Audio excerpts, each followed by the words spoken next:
एक गांव में एक भगवान का भक्त रहता था, जिसके जीवन में समस्या ही समस्या रहता था। कभी खत्म ही नहीं हो रही थी। उसके घर में कोई न कोई बीमार रहता था और न ही उसे कोई काम मिलता था। कभी गांव में झगड़ा हो जाता था, कभी खाने को कुछ नहीं होता था। उसे लगता था कि मैं भगवान का इतना बड़ा भक्त हूँ, हमेशा पूजा पाठ करता हूँ, जाप करता हूँ, लेकिन भगवान मेरे साथ हमेशा बुरा ही क्यों करते हैं, मेरे साथ अच्छा क्यों नहीं करते हैं। आसपास के गांव के लोग कहते रहते थे कि तुम भगवान की बहुत पूजा करते हो, तुम्हारे साथ सब कुछ अच्छा होगा, हम तो कर ही नहीं पाते। लेकिन वह भगवान से दूरी बनाने लगा। वो सोचता था कि भगवान चाहते क्या हैं। एक दिन उसका झगड़ा गांव के जमींदार से हो गया और गांव के जमींदार ने उसे गांव से निकाल दिया।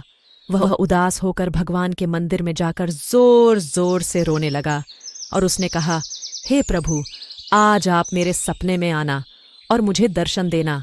और उसी रात सच में भगवान उसके सपने में आए और उस आदमी ने अपनी सारी समस्याएं भगवान को एक एक करके बतानी शुरू की।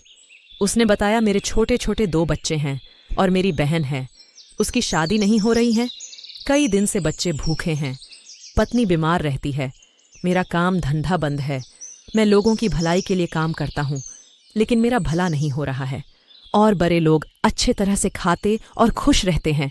भगवान ने कहा, अच्छा ये बता है तो तुम सारी समस्या एक पर्ची पर लिखकर एक लाल कपड़े में बांधकर गांव के विशाल बरगद के पेड़ में बांध देना, तो तुम्हारी समस्या समाप्त हो जाएगी। लेकिन एक शर्त है कि तुम्हें एक पोटली जो पहले से बंधी है उसे लेकर आओगे और वो तुम्हारी होगी। उसने कहा, ठीक है।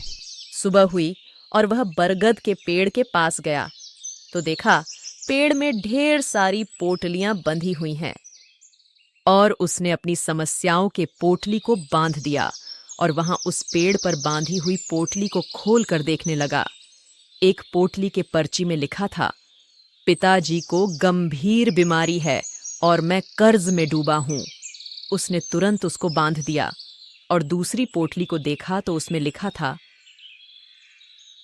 दुर्घटना में मां की मृत्यु हो गई।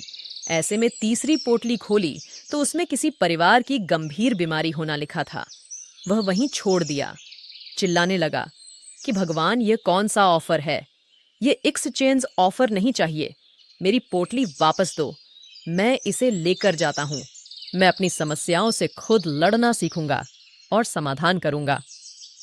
भगवान मुस्कुराए और बोले, बस यही तो समझाना चाहता था कि सभी के जीवन में समस्याएं आती जाती रहती हैं और अपने समस्या का हल खुद करो। दोस्तों, कहानी पसंद आया हो तो चैनल को सब्सक्राइब जरूर करो।